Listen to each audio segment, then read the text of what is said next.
사도행전에서 오순절날 예루살렘의 성령이 강림하여서 복음적 교회가 탄생한 이 위대한 성령 강림 사건 다음으로 여러분들이 사도행전 안에서 가장 위대한 성령의 역사를 꼽으라고 한다면 여러분은 무엇을 꼽을 수 있겠습니까? 저는 단연코 사도행전 19장에 있었던 에베소에서 일어난 이 대각성의 사건을 저는 꼽고자 합니다. 바울의 생애 가운데에 가장 긴 시간과 혼신의 힘을 다해서 이 에베소에서 말씀 사역을 행하지 않았습니까? 그래서 마술의 도시요 아데미 여신의 숭배의 도시인 이 에베소를 중심으로 하여서 그 아시아 전역에 하나님의 말씀이 편만하게 펼쳤음을 누가는 그것을 기록을 하고 있습니다. 그리고 더 나아가서 바울의 손길을 통하여서 예수님을 통해서 그리고 베드로를 통해서 나타났던 이 초자연적인 역사가 일어났음을 성경은 그것을 말씀을 하고 있습니다.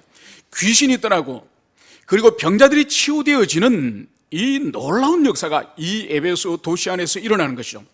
그래서 믿는 자들이나 믿지 않는 자들이나 자신의 죄를 고백하면서 주님 앞으로 나오지 않았습니까? 심지어 마술을 생업으로 하고 사는 마술사들이 자신의 마술에 관한 그 책을 모두 불태우고 주님 앞에 살기로 헌신하는 대각성의 역사가 일어난 거죠. 그래서 우리가 이 사건을 통하여서 한 사람이 신앙생활을 잘하는 이 일도 너무도 중요하고 이것이 교회의 신앙생활의 본질이고 출발이고 그리고 이것이 확산되어서 한 교회 공동체가 주님 앞에 헌신되어지는 이것이 중요하지만은 그러나 우리가 끊임없이 하나님의 주권이지만은 이 대각성, 이 대부흥을 우리가 사모해야 됨을 그것을 우리가 나눴습니다. 마치 이런 것과 똑같은 셈이죠. 긴 가뭄의 때 밭이나 논에 작물들이 말라 죽어 있을 때에 이 작물을 살리기 위해서 우물도 파고 양수기로 물을 퍼올리지만은 하나님 앞에 간절히 기도할 때 하늘에서 소나기가 삽시간에 퍼부을 때에 이 가뭄을 단시간에 하나님께서 온 산천을 즉심으로 해결할 수 있는 그런 방식이 있는 것처럼 바로 한 지역이나 한 시대나 한 도시에 이 대각성의 이 성령의 역사가 일어날 경우에는 그 도시 전체를 뒤바꿔버리는 그런 강력한 역사 가운데 일어나는 거죠. 그래서 우리가 개인적으로 신앙생활을 잘하려고 분투하고 또 공동체적으로 서로를 권면하고 세우는 이 일도 중요하지만은 이거 못지않게 한 시대를 고치고 한 도시를 고치고 한 나라를 고치는 이 대각성의 은혜를 항상 우리가 사모를 해야 되는 것이죠. 그러나 우리가 지난 시간에 살펴본 것처럼 바울의 이 말씀의 강력한 사역과 성령의 강력한 이 사역 뒤에 어떤 일이 따라왔습니까? 그것은 바로 아데미 신전의 모형을 만들어서 판매하는 이 우상 산업이 이 바울의 말씀 사역을 통해서 치명적으로 타격을 받지 않았습니까? 그래서 우상 판매의 수입이 줄어들므로 말미암아서 바로 데메드리오로 하는 이 은생업자의 선동에 의해서 이 에베소 도시에 폭동이 일어난 것이죠. 그래서 폭동이 일어나서 이 바울을 잡아서 죽이려고 했던 이 폭도들이 바울을 잡지 못하니까 바울의 동력자 두 사람을 잡아서 원형 경기장으로 끌고 가서 그를 죽이려고 했던 사건을 우리가 살펴봤습니다. 겉으로 볼 때는 우상 산업이 되지 않아서 은생업자들이 폭동을 일으킨 것처럼 보이지만 본질은 이것이 뭐라고요? 영적 전쟁이에요. 영적 전쟁. 여러분, 영적 전쟁은 한 개인이 깊이 영적으로 하나님의 은혜를 받았든지 한 교회에 하나님의 은혜를 받았든지 아니면은 이 대각성의 역사가 일어났든지 간에 하나님의 은혜가 지나간 자리에는 반드시 뒤따라오는 것이 사단의 역사예요. 여러분, 이것을 반드시 여러분들이 기억해야 돼요. 그래서 여러분들이 영적으로 깊이 자신이나 가족 중에 누가 은혜를 받았다고 한다면은 영적 분별력을 가지고 경계의 마음을 가져야 되는 거예요. 반드시 은혜가 지나간 자리에는 사단의 역사가 뒤따라온다고 하는 이 영적 긴장을 놓쳐버리면은 그냥 은혜 받은 것을 다 까먹을 뿐만 아니라 큰 환난을 개인이나 가정이나 공동체가 당하는 거예요. 그래서 오늘 여기서 이 바울을 통해서 큰 성령의 역사가 있고 난 이후에 이 데메드리오를 통해서 사단이 이 은생업자들의 이 마음에 충동을 일으켜서 그들의 경제적인 손실과 그리고 그들이 섬기는 아데미 이 여신의 영광이 떨어진다고 하는 이 종교적인 이 이유를 들어서 바로 이 도시 안에서 큰 각성의 은혜를 한 번에 삼킬 듯한 이런 폭동이 일어난 것이죠. 여러분, 그래서 베드로도 마귀가 우는 사자처럼 삼킬 자를 두루 찾는다고 말씀을 하고 있습니다. 여러분, 삼킬 자가 누굴까요? 세상 사람입니까? 아니에요. 바로 그리스도 안에 있는 하나님의 자녀 가운데 마귀의 먹잇감이 될 만한 사람들을 마귀들이 두루두루 찾아다닌다는 거예요. 여러분, 그렇기 때문에 항상 우리가 깨어있고 영적 분별력을 가져야 돼요. 여러분, 이 신앙의 세계는 무풍지대가 아니고 무균실이 아니에요. 바로 악한 영의 역사가 바글바글하는 그런 세상을 우리가 살아가는 거예요. 그래서 여러분, 이 에베소에서 이 바울이 영적 전쟁을 얼마나 치열하게 그가 경험했으면은 그가 에베소 교인을 향해서 나중에 서신을 기록하지 않습니까? 그것이 에베소죠, 그죠?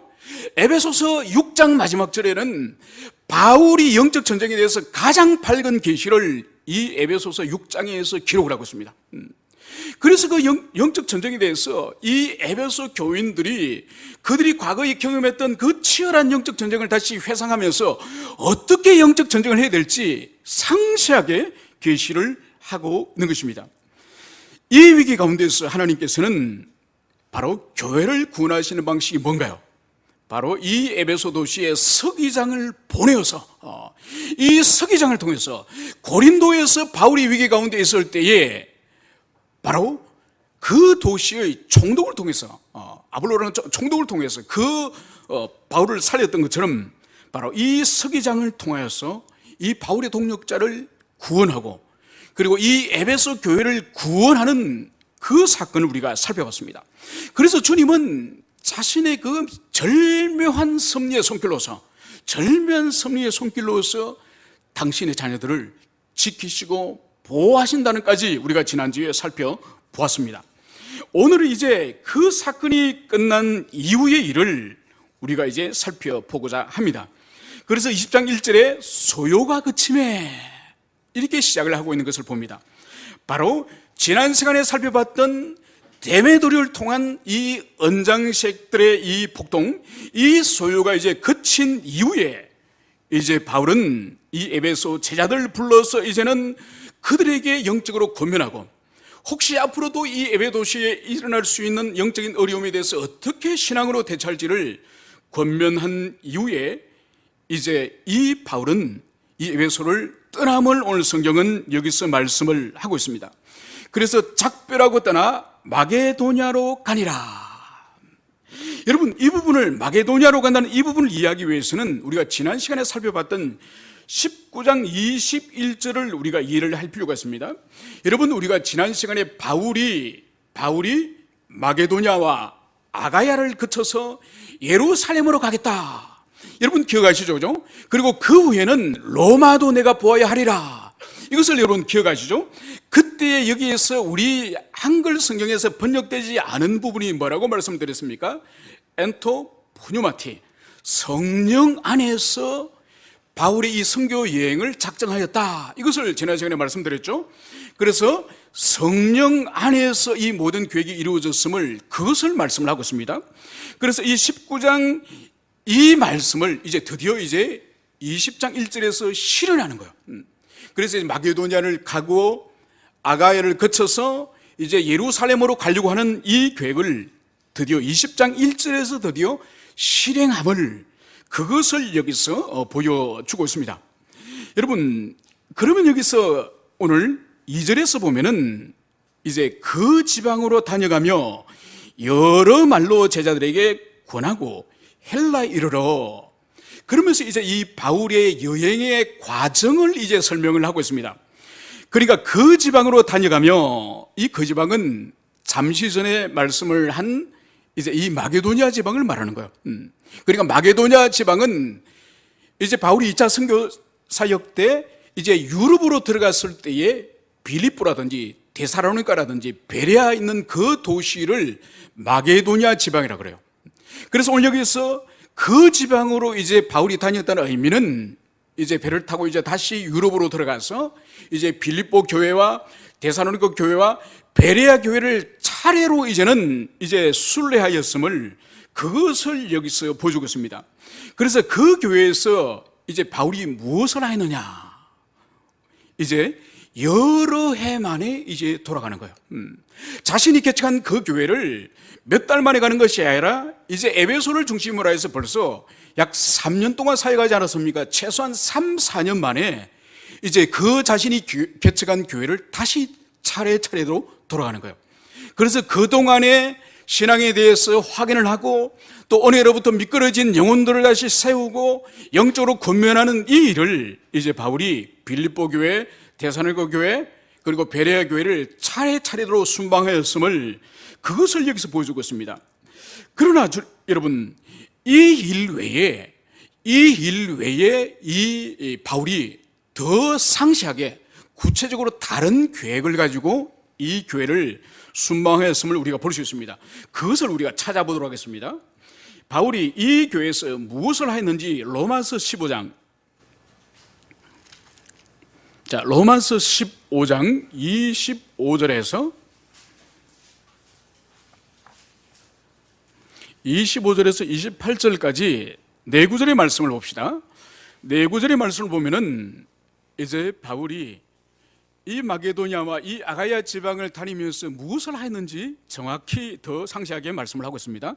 우리 찾으셨으면은 로마서 15장 25절부터 28절까지 읽습니다. 시작. 그러나 이제는 내가 성도를 섬기는 일로 예루살렘에 가노니 이는 마게도냐와 아가야 사람들이 예루살렘 성도 중 가난한 자를 위하여 기쁘게 얼마를 연보하였습니다. 저희가 기뻐서 하였거니와 또한 저희를 그들에게 빚진 자니 만일 이방인들이 그들의 영적인 것을 나눠 가졌으면 육적인 것으로 그들을 섬기는 것이 마땅하니라. 그러므로 내가 이 일을 마치고 이 열매를 그들에게 확정한 후에 너희에게 들렀다가 스바나로 가리라. 아멘. 여러분, 그러니까 바울이 마게도니아 지방의 여러 도시들과 그리고 아가야 지방의 고린도 교회를 순방을 하면서 무슨 일을 구체적으로 더 했는지, 그것을 이 로마서 15장에서 더 명쾌하게 말씀을 하고 있습니다. 오늘 뭐라고요? 이 교회들을 순방하는 목적이 뭐라고요? 바로 예루살렘 교회의 지금 어려움, 기근이 닥쳐서 그 예루살렘 교회 성도들이 물질적으로 큰 지금 어려움에 처해 있는 거예요. 그래서 바울이 자신이 개척한 교회를 이제는 순회를 하면서 예루살렘 교회를 돕기 위한 연보, 헌금을 지금 수집하는 거예요. 그 수집하여서 이제 그 헌금을 예루살렘 교회에 이제 전달하고 이제 다시 로마에 가겠다. 당신들을 만나러 로마에 가겠다. 그리고 내가 당신들을 만나러 로마에 가서 당신들의 후원과 도움을 받아서 내가 스페인 선교를 하겠다. 이것을 여기서 밝히는 거예요. 여러분, 그래서 여기서 알 수 있는 것이 이제 이 2차 선교 사역 때 개척하였던 이 도시들을 순방하는 목적이 목양적인 목적도 있지만 예루살렘 교회에 지금 임하연 기근과 가난과 결핍의 문제를 이제 형제 교회들의 후원을 통해서 그 예루살렘 교회를 지원하고 후원하기 위해서 지금 감을, 그것을 여기서 볼 수 있습니다. 그런데 오늘 여기서 2절과 3절에 따르면은 이 바울은 이제 헬라에서, 이 헬라의 교회의 대표적인 교회가 고린도 교회예요. 이 교회에서 지금 바울은 약 3개월 동안 머뭅니다. 이 3개월 동안 머무는 이 시기 동안에 이 로마서가 기록되는 거예요.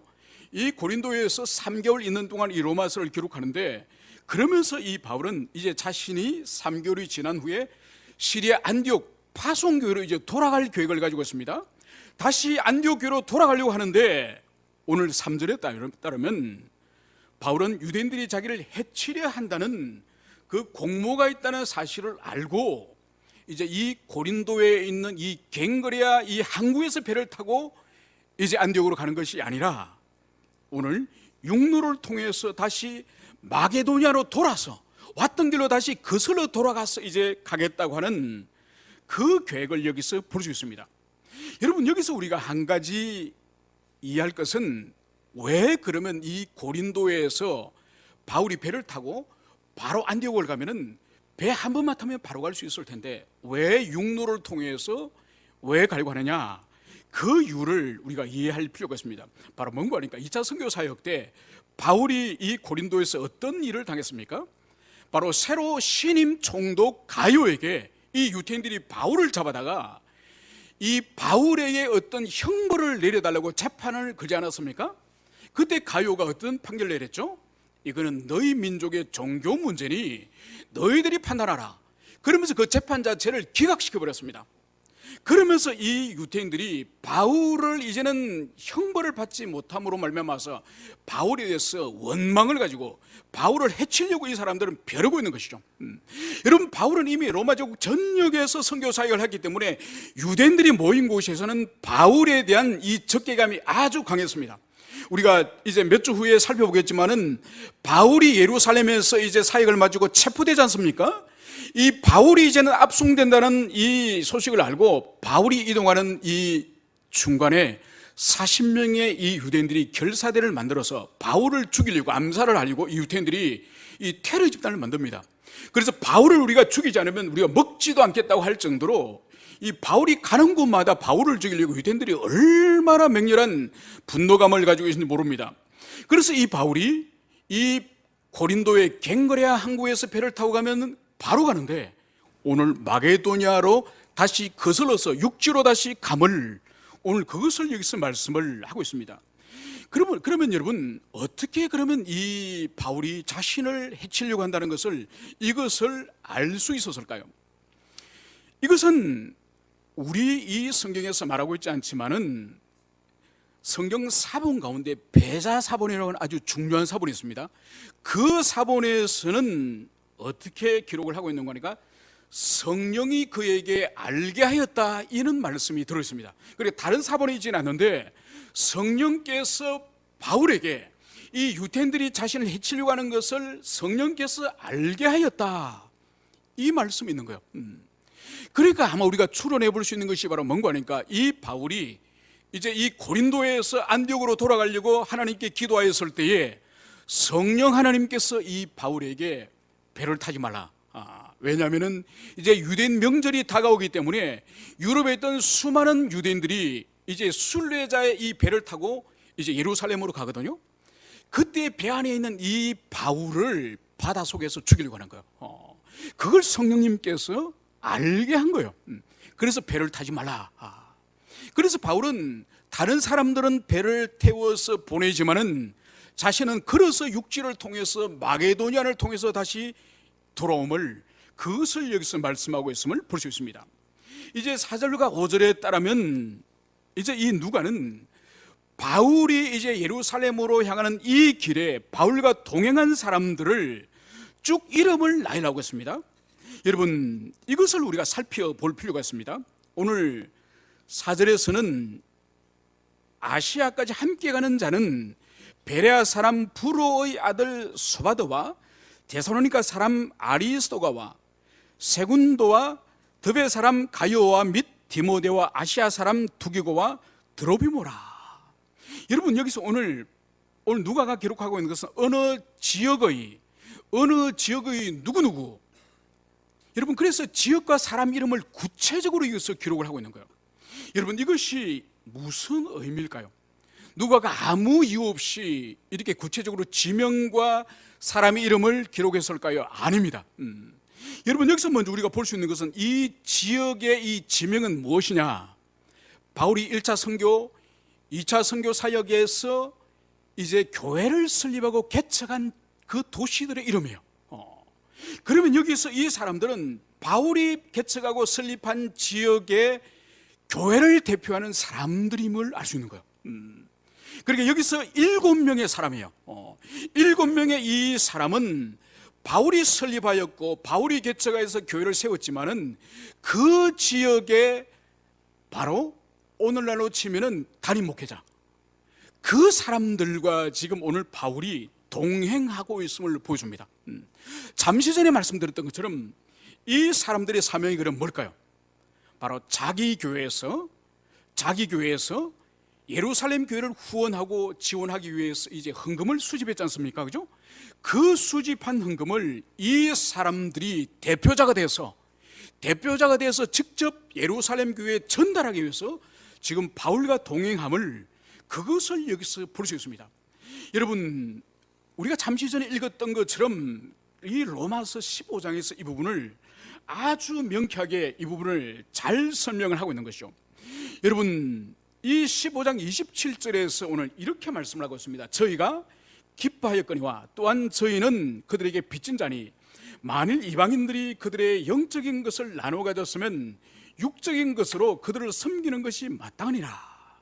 여러분, 바울이 지금 로마 성도를 향해서 오늘 이 말씀을 쓰는 거요, 이방인 교회를 향해서 너희들이 영적으로 빚진 자라는 거예요. 여러분, 예루살렘 교회에서 복음을 전파함으로 말미암아서 그 복음이 안디옥 교회로 이르렀고, 안디옥 교회에서 또 이방인 모든 교회를 세우지 않았습니까? 바울을 파송해서. 그래서 이방인의 모든 교회들은 사실 예루살렘 교회의 영적으로 빛을 진 교회죠. 어머니 교회죠. 그렇기 때문에 영적으로 어머니 교회인 예루살렘 교회가 지금 경제적으로 큰 어려움을 당하기 때문에 이 이방인 교회들이 영적으로 빛을 졌다고 한다면은 물질적으로는 이 예루살렘 교회를 돕는 것이 마땅하지 않느냐, 이 말씀을 여기서 하고 있는 거죠. 그래서 바울이 자신이 혼자가 아니라 이 유럽의 교회들의, 이 교회의 담임 목회자들과 함께 오늘 예루살렘을 향해서 올라가고 있음을, 그것을 여기서 볼 수가 있습니다. 그러면서 우리가 5절에 보면은 그들은 먼저 가서 드로아에서 우리를 기다리더라.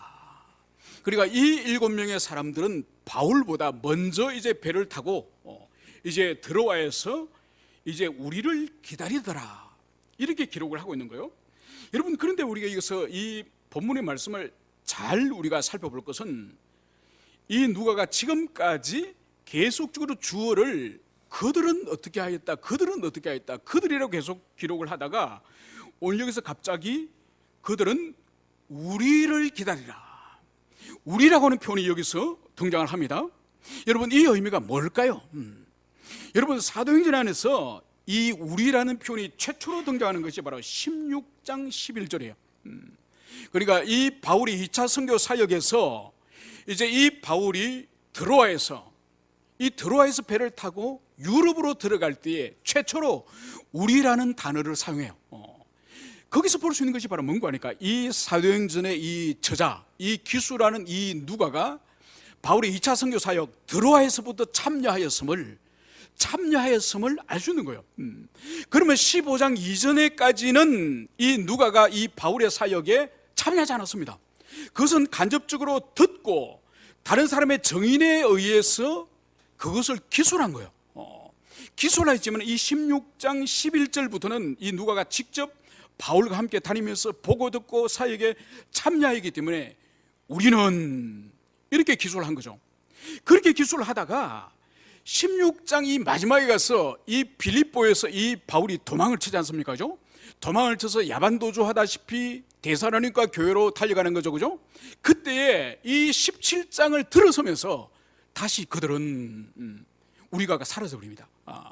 우리가 사라져버리고 이 20장에 와서 비로소 다시 우리는 이렇게 등장하는 것을, 그것을 볼 수 있습니다. 여러분, 여기서 알 수 있는 것이 바로 뭔가 하니까, 바울이 빌립보에서 도망해서 데살로니가로 가면서 이 누가를 함께 데려가지 않은 거예요. 함께 데려가지 않고 이 누가는 빌립보에 그대로 남아있는 거예요.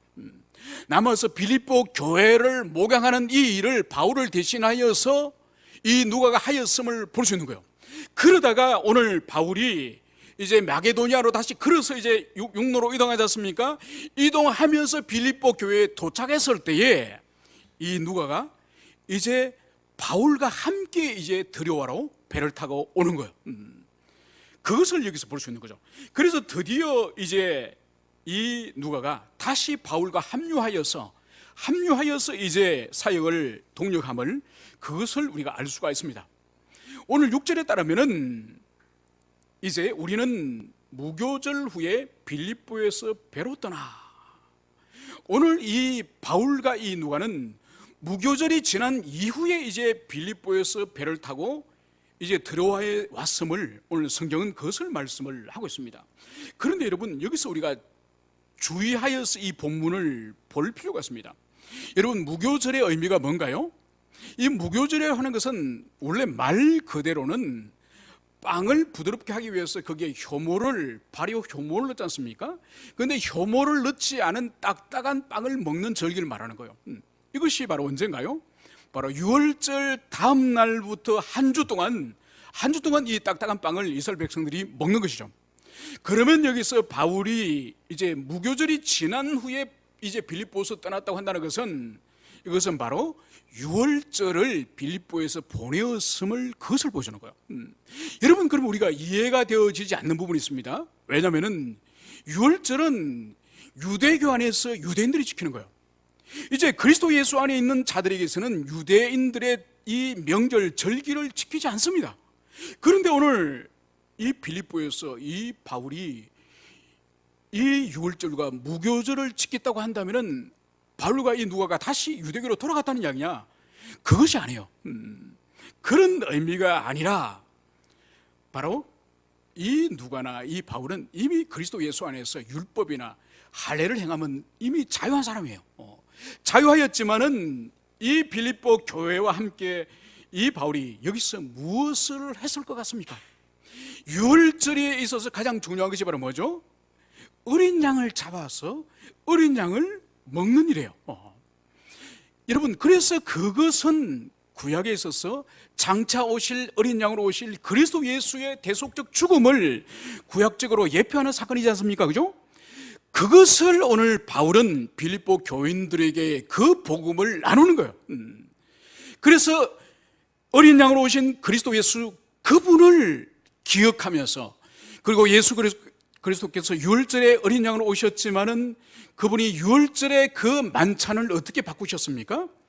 바로 성만찬으로, 성만찬으로 바꾸지 않으셨습니까? 그래서 바울이 그 빌립보 교인들과 함께 어린 양으로 오신 그리스도 예수의 그 복음의 본질을 전가하고, 그리고 더 나아가서 성만찬을 이 빌립보 교인들과 모두 함께 떡과 이 포도주를 마시면서 주님의 죽으심과 그분의 죽음에 연합하지 않았겠습니까?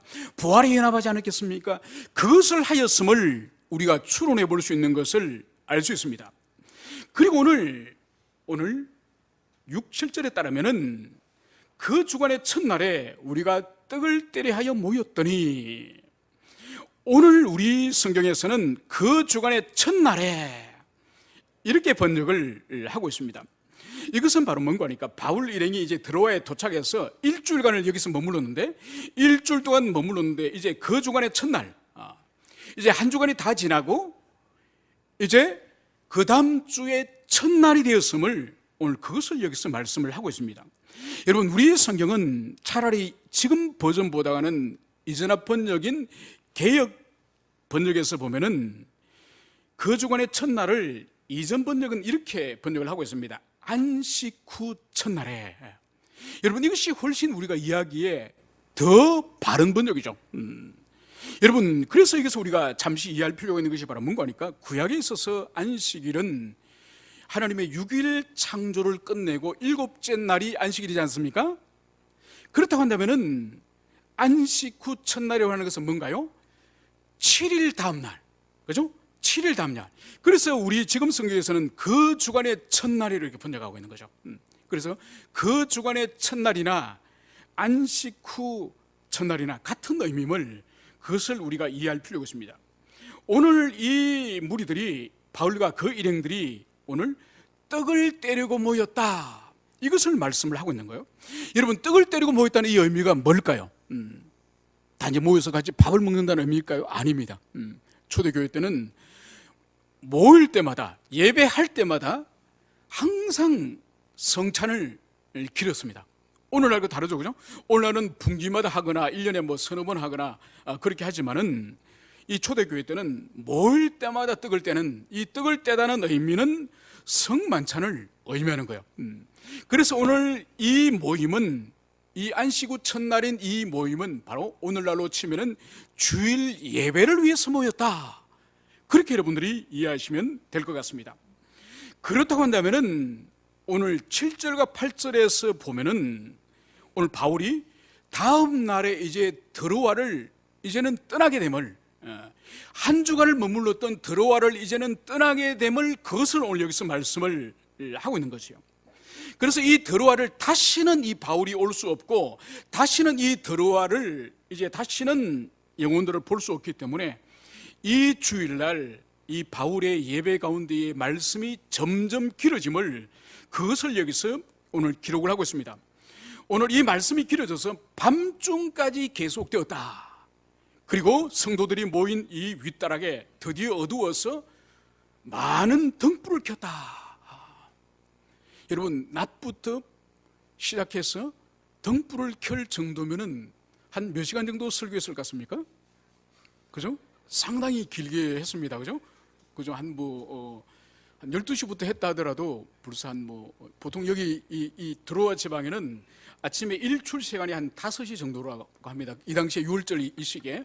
그리고 해지는 시간은 한 7시 정도 되면 일몰이 된다고 합니다. 그러니까 최소한 한 6, 7시간은 벌써 설교를 했습니다. 그죠? 그런데 문제는 많은 등불을 켰다고 누가가 기록을 하는 거예요. 여러분, 밀폐된 공간 안에서 수많은 드로아에 있는 그리스도인들이 다 모였고, 그리고 밤이 어두워지기 때문에 서로 얼굴을 알아보도록 하기 위해서 많은 등불을 켜면은 실내 공기가 어떻게 되겠습니까? 연기가 끓음이 나면서, 그리고 공기가 탁해지면서, 산소가 부족해지면서, 여러분, 얼음이 있지 않겠습니까? 그래서 오늘 여기서 등장하는 것이 유두고라고 하는 이 청년이 창터에 가서 그렇다 앉은 거예요. 여러분, 창가면은 그래도 맑은 공기가 좀 비교적 실내보다 더 오겠죠, 그죠? 그래서 그 답답한 그 실내 환경 때문에 이 유두고라는 이 청년이 창터에 가서 그렇다 앉은 거예요. 여러분, 이 유두고라는 이름은 그 시기의 노예들의 이름이에요. 그러니까 고대 시대의 이 이름들을 분류를 해보면은 그 시대의 노예들에게 흔히 발견되어지는 이름 중에 하나가 이 유두고예요. 그렇다고 한다면 이 사람은, 이 청년은 낮에는 아마 노동을 했을 거예요. 힘든 노동을 하고 이제 이 바울 사도의 설교를 듣다가 이제는 그 시간이 점점점 길어지므로 이제는 견디다 못해서 이제는 창틀에 가서 맑은 공기를 쐬려고 이제 갔을 것입니다. 문제는 뭔가 하니까 이 9절에 의할 경우에는 바울이 강론하기를 더 오래 하며, 등불을 켜도 끝나는 것이 아니에요. 강론하기를 더 오래 하며 졸음을 이기지 못하여 3층에서 떨어지거늘 일으켜보니 죽었는지라. 여러분, 견디다 못하여서 결국은 졸음을 이기지 못하여서 이 예배드린 이 처소가 3층이었던 것 같습니다. 그리고 이 드로아 이 집, 요즘도 3층 단독주택이 귀한 그런 주택인데 2000년 전에 이 예배실로 사용되었던 이 가정이 3층의 집이라고 할 때에 아마 드로아에 있는 아주 부유한 가정을 예배 처소로 삼았던 것 같습니다. 이 3층에서 그대로 졸던 이 유두고가 그대로 떨어져 죽은 거예요. 여러분, 아마 우리가 추론해 볼 때 목이 부러지든지 아마 치명적인 골절상을 입어서 바로 이 유두고가 죽지 않았을까요? 그리고 오늘 여기서는 확정적으로 죽었음을 누가가 기록을 하는 거예요. 여러분, 누가의 직업이 뭔가요? 의사. 그러니까 의사가 볼 때는 이 사람이 확실히 죽었다는 거예요. 그러니까 잠시 기절하였거나 잠시 정신을 잃었다가 다시 소생하는 것이 아니라 의사 누가가 이 사람이 죽었음을 확정적으로 기록을 하고 있는 거예요. 여러분, 상상을 해보십시오. 그 바울이 와서 이제 설교를 하면서 예배를 드리는데 다른 날도 아니고 주일날 다른 시간도 아니고 예배 시간에 다른 시간으로 설교하고 있는데 한 청년이 예배 가운데 떨어져가지고 죽었다고 생각해 보세요. 얼마나 충격이 크며 그 공동체에 지금 큰 환난과 시험이 임하겠습니까? 여러분, 2002년도에 서울에 영락교회 있지 않습니까? 큰 영락교회. 그 영락교회에서 예배드리고 이 주일학교 애들이 이 배단위 홀에서 이제 선생님들하고 공과를 하고 있었어요. 공과를 하고 있는데 천정이 무너져 버린 거예요. 여러분, 그때 여러 명이 다쳤을 뿐만 아니라 한 사람이 죽었습니다. 그러니까 예배드리다가 교회 와서 신앙생활 하다가 교회 천장이 무너져가지고 사람이 깔려 죽었으니까 얼마나 교회에 큰 어려움이 닥쳤겠습니까? 여러분, 그게 이것 또한 영적 전쟁이에요.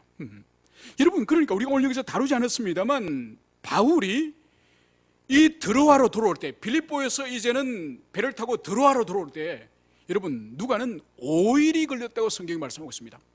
여러분, 드로아에서 빌립보로 갈 때 16장에서는 이 드로아에서 배를 타고 유럽으로 들어갈 때는 하루 만에 들어갔습니다.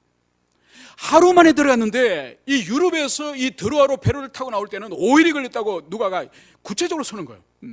여러분, 뭔가 하니까 이 바울의 사역에 대해서 사단이 사람을 충동하거나 아니면 심지어 자연의 그 질서를 충동하거나, 그래서 거대한 폭풍을 지중해에서 이 바울이 만나서 하루길로 배를 타고 올 수 있는 그 일을 5일이나 걸리는 거죠. 여러분, 더 나아가서 이 사단의 이 드로아의 이 말씀 사역 가운데에 이 청년 유두고가 떨어 죽는 이 큰 일이 일어났습니다. 여러분, 교회 와서 예배드리고 신앙생활 하다가 다쳐도, 어린아이들이 머리가 깨지고 손가락이 찢어지고 작은 일을 다쳐도 얼마나 마음이 섭니까? 교회 와서 다쳤다고.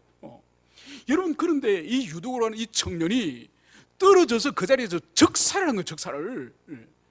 여러분, 그러니까 이 죽는 모습을 보고 거기 현장에 있는 성도들이 얼마나 비명을 지르면서 또 소리를 질렀을까요? 여러분, 사람들은 이렇게 말하지 않았을까요? 왜 바울 사도님이 적당하게 설교하시고 끝내시지 대낮부터 해가지고 밤이 맞도록 그렇게까지 오래 설교해가지고 청년이 떨어 죽었다고. 여러분, 어떤 사람은 또 다르게 말하겠죠? 아니, 아무리 바울 사도님 오래 설교하더라도 지가 정신을 차리지 왜 창틀 난간에 가서 거기 위험한데 앉았느냐고. 여러분, 이런저런 이야기들이 얼마나 그 교회 안에서 난무하게 일어났겠습니까? 여러분, 이 큰 사건 앞에서 바울은 이 유두고의 죽음 앞에서 결코 당황하지 않았습니다. 그는 신속하게 내려와서 이 유두고의 이 죽은 몸 위에 이 바울 자신의 몸을 그 위에 포개어서 엎드렸음을 오늘 성경은 그것을 말씀을 하고 있습니다. 여러분, 이 행동은 매우 우리가 주의 깊게 볼 필요가 있습니다. 여러분, 죽은 아이의 몸 위에 자신의 몸을 포개어 엎드린 사건이 구약에 있습니까? 있죠. 누군가요? 선지자 엘리야와 엘리사요. 사라밧 과부 아들이 갑자기 죽지 않았습니까? 수넴 여인의 아들이 갑자기 죽지 않았습니까? 그 죽은 시신 위에 엘리야와 엘리사가 자기 몸을 포개고 주님 앞에 기도하는 장면이 성경 가운데 나오는 것입니다. 여러분, 그것은 우리가 추론해 볼 수 있는데 왜 엘리야와 엘리사가 자기 선지자 자기의 몸을 죽은 아이 위에 포개했을까? 그것은 바로 하나님께서 하나님의 권능이 자기 몸을 사용하여서 아이 몸속으로 하나님의 생명의 기운이 다시 들어가서 그 아이를 살리기를 간절히 소망하는 선지자들의 믿음의 행동으로 보는 거죠. 그러니까 이 바울은 구약의 박식한 하나님의 종이기 때문에 바로 갑자기 죽어버린 이 청년을 보면서 성령께서 이 바울의 심령에 엘리야와 엘리사가 한 그 행동을 오늘 하였음을, 그것을 볼 수 있습니다. 그러면서 오늘 바울은 이 죽은 유두고의 이 몸 시신을 끌어안았습니다. 그러면서 지극한 사랑으로 이 유두고의 몸을 끌어안고 무엇을 했겠습니까? 바로 주님 앞에 기도하지 않았겠습니까?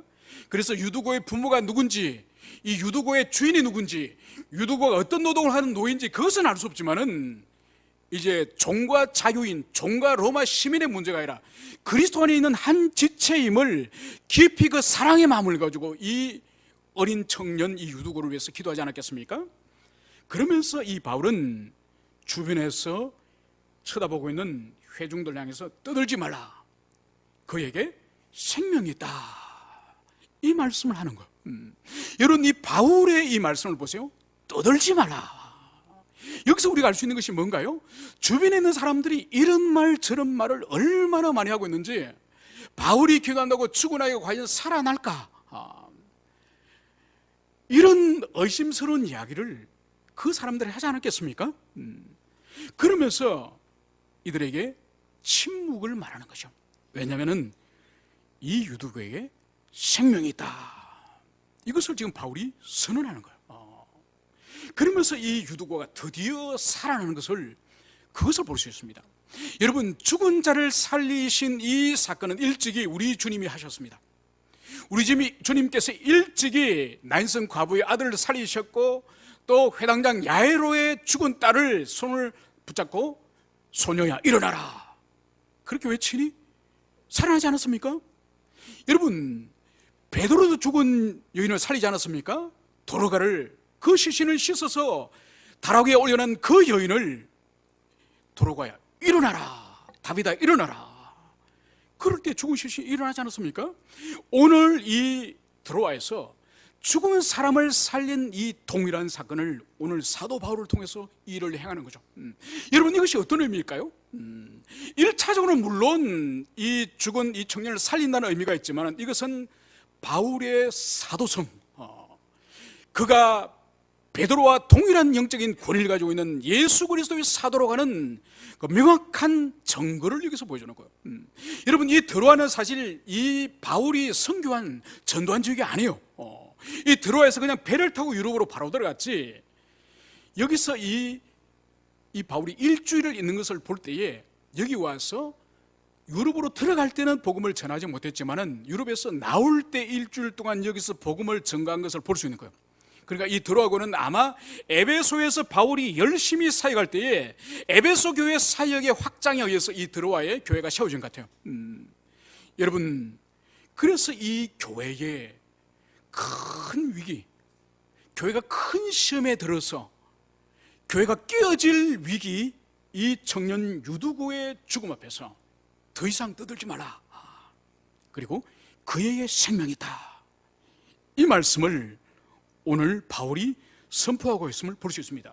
그러면서 오늘 바울은 11절에 따르면 다시 올라가서 떡을 떼어 먹고 오랫동안 곧 날이 새기까지 이야기하고 떠나니라. 여러분, 죽은 유두고가 살아난 이후에 비로소 떡을 떼기 위해서 모였던 이 사람들이 비로소 떡을 뗀 거예요. 여러분, 무엇을 보여주는 거죠? 비로소 예배가 끝난 거예요. 여러분, 얼마나 긴 시간을 예배했음을 볼 수 있습니다. 그리고 떡을 떼어 먹고 바로 끝냈느냐? 오랫동안 날이 새기까지 이야기하고 떠나니라. 여러분, 여기서는 날이 새기까지 이야기하고 떠났다는 이 의미는 뭔가 하니까, 이것은 계속적으로 바울 혼자 설교했다는 의미는 아니에요. 이제 유두고가 살아난 이후부터는 이제는 성도의 교제, 성찬을 마치고 난 성도의 교제가 있었음을 보여주는 거예요. 언제까지? 날이 새기까지.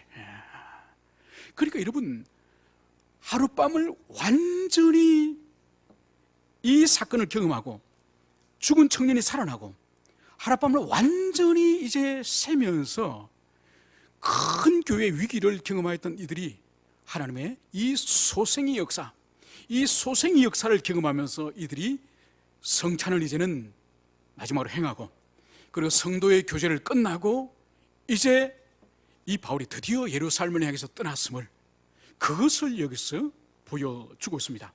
마지막 12절에서는 이제 바울이 떠난 이후에 사람들이 살아난 청년을 데리고 가서 적지 않게 위로를 받았더라. 바로 죽었다가 살아난 이 청년을 이제 데려가서 이제 공동체 모두가 이 청년의 살아남을 확인하면서 적지 않게 위로를 받더라. 다른 표현으로는 이 표현이 큰 위로, 헤아릴 수 없는 큰 위로를 받았더라, 이것을 여기서 말씀을 하고 있는 거예요. 여러분, 하나님의 은혜가 아니고는, 하나님의 도심과 하나님의 손길이 아니고는 이 드로아의 교회에 이 닥친 이 위기, 이 말할 수 없는 이 큰 시험 앞에 하나님의 손길이 다시 임하니 바로 초대교회에 죽은 자를 살린 그 사건이 있는 교회, 바로 드로아의 교회. 그래서 초대교회에서 가장 유명한 교회가 되고 죽었다 살아난 사람이 있는 유두고가 있는 그런 교회임이 이 교회가 되었던 것이죠.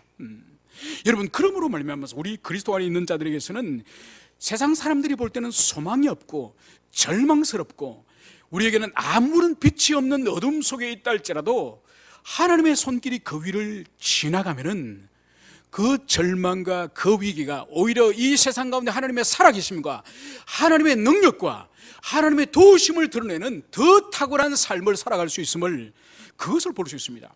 그래서 그리스도 안에 있는 자들에게는 절망이라는 것은 없어요. 신앙 안에는 절망이 없습니다. 자기가 절망해버리는 이상은 하나님이 함께 하시고 도우시면 어떠한 상황 가운데에서도 역전할 수 있는 길이 그리스도 안에 있음을 여러분들이 굳세게 믿으면서 이 드로아의 교회와 이 청년 유두고를 여러분들이 기억하시기를 간절히 소망합니다. 함께 기도합시다.